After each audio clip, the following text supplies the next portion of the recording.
Most people see the pieces, but they don't see the picture. This is about big picture thinking. This is about why we are in the situation we are in as a species. There is still not enough true knowledge being gained on the part of the people who say they want freedom, because you're not going to get out of the situation of slavery that we are in through any other means than true knowledge. By reading the right books, by listening to the right lectures, by watching the right videos. You and I are not doing our jobs effectively enough. The great work is not being done. They have no idea how bad it's going to be when it goes down, if we don't reverse this course. How many people are doing this? All too few is the answer, folks. All too few.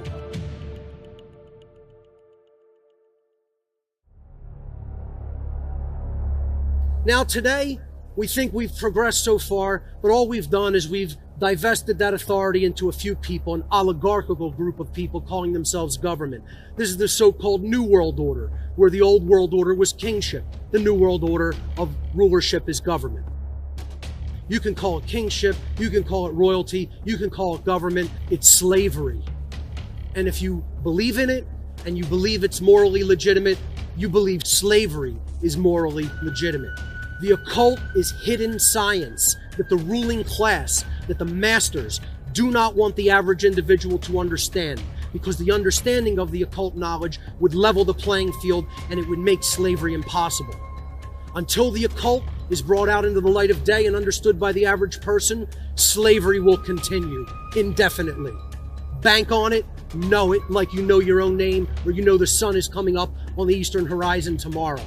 Slavery will continue until the occult is brought out of the realm of hidden knowledge and made common sense knowledge. We need to turn the tables, and they need to be afraid. First of all, they are afraid of the truth. They're afraid of the truth getting out there, that their whole system's a big crock of crap and never had any moral legitimacy to it. Turn off the lying, fear-mongering, state-controlled media. It is an affront to self-respect. Stop believing that others have the right to command you. There is no such right. There is so much moral right. The people who are saying, no, we're not going to have this. We're going to go back to our lives. We're not going to take government mandates. We're not going to take government commands because you don't have the right to command us. We are free and we're going to act like it. People have to understand this is going to lead into a total powder keg situation if it's not resolved. If it's not addressed, if it's not looked at as being a horrific totalitarian thing, it's already driving wedges between people, and the people who come down on saying that they want censorship to continue and they want people to be increasingly deplatformed. You are the enemies of freedom. You are the enemies of everything that is good. But what I want to say about the people who buy into all of this crap and actually still believe the mainstream media. More people believe the mainstream media's narratives of things and accept that the mainstream media is telling them the truth or endeavoring to tell them the truth about world events. And people will say, can't be, no way. The world is too much more advanced and sophisticated and knowledgeable. People are more knowledgeable about what's going on. Folks, more people believe the narratives of the mainstream media today. And now, what do you have? You have people who are consuming government-sanctioned media on mobile devices. That's what you have. Sitting there with their phones, consuming mindless media that are put out by government and state-sanctioned institutions. They believe that they're telling them the truth. And they don't do any research on their own. They don't actually read the right books. They don't actually watch the right videos. They don't actually listen to the right lectures. No. They form an opinion based on a soundbite from whatever mainstream websites they happen to navigate to on a daily basis, okay? And then they form an opinion based on a soundbite that they hear on some news that they heard in their local pub, and think that they're informed. And they want to claim that they're in the know and they're knowledgeable and they haven't looked into absolute anything. Not at any deep level. Oh, at a little tiny cursory level. Oh, I've looked into this. Oh, I've listened to the soundbite of this.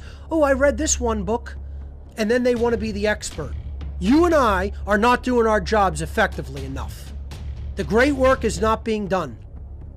Nowhere near as efficiently and effectively and as widespreadly enough to get any kind of a situation that we are in reversed and headed in a positive direction. We're not even close.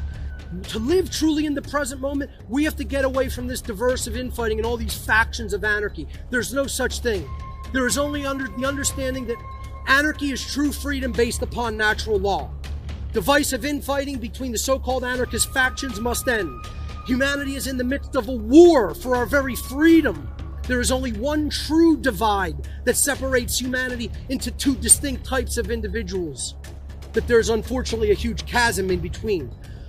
The criterion for this divide is whether or not an individual believes in authority and therefore believes that there is somehow moral, quote-unquote, legitimacy, quote-unquote, to human slavery. And we know that there can never be. To live in the present moment means that we must develop the ability to release our attachment to our own ego. And this is the problem in the anarchist community. Being trapped in ego can make one unteachable or unable to learn new and hidden truths. We think we have it all figured out already, but we don't understand there's much more to learn. Ego attachment is a mindset that constitutes a religion.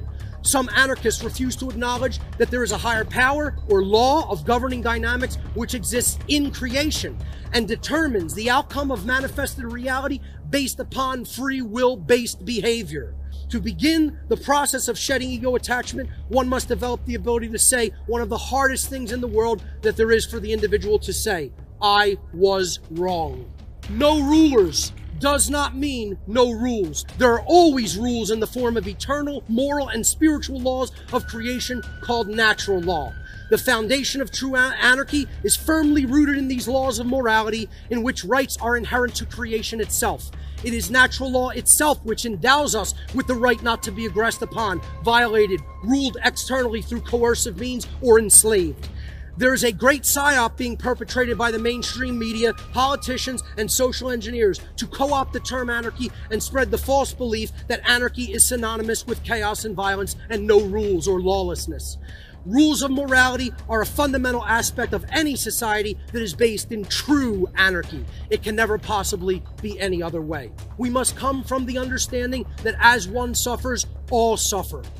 And so we must eliminate suffering for human beings and all other beings as well.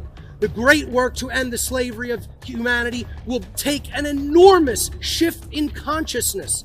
We must be willing to develop true care, heart-based intelligence that is necessary to learn the spiritual principles of natural law and apply them in our lives and in our communities. We must first learn this occulted knowledge very well ourselves, and then we must teach it to others so that together we can meet the requirements to manifest what we all say we want for the future of humanity. When human beings in the aggregate live in harmony with natural law and are therefore moral because they understand rights, they understand that a right is an action that does not initiate harm against another sentient being, okay, and cause harm against that being. That is what a right is, and most people cannot give you that definition, and that's why we're losing our rights. When human beings in the aggregate, in the collective, live in harmony with natural law and are therefore moral, they become and remain free. When human beings in the aggregate, in the collective, live in opposition to natural law and are therefore immoral, because they do or condone immoral behaviors, they become and remain enslaved. Don't engage in cognitive dissonance. We have to disengage cognitive dissonance, which is believing two contradictory things simultaneously. Learn how to think. The actual process of truth discovery methodologies that were practiced as part of classical liberal arts education in the ancient world and that were given to the mystery tradition initiates in occult practices.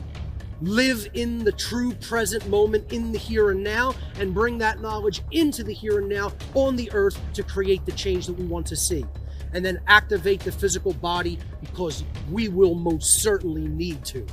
The force which put all the laws of the universe into effect, including behavioral laws of the universe or moral laws of the universe, hates cowardice. And there's a reason. It wants evolutionary progress in consciousness to move forward. It wants to evolve. The universe wants to evolve. And cowardice is the force which, one of the biggest forces which stagnates evolutionary progress in consciousness.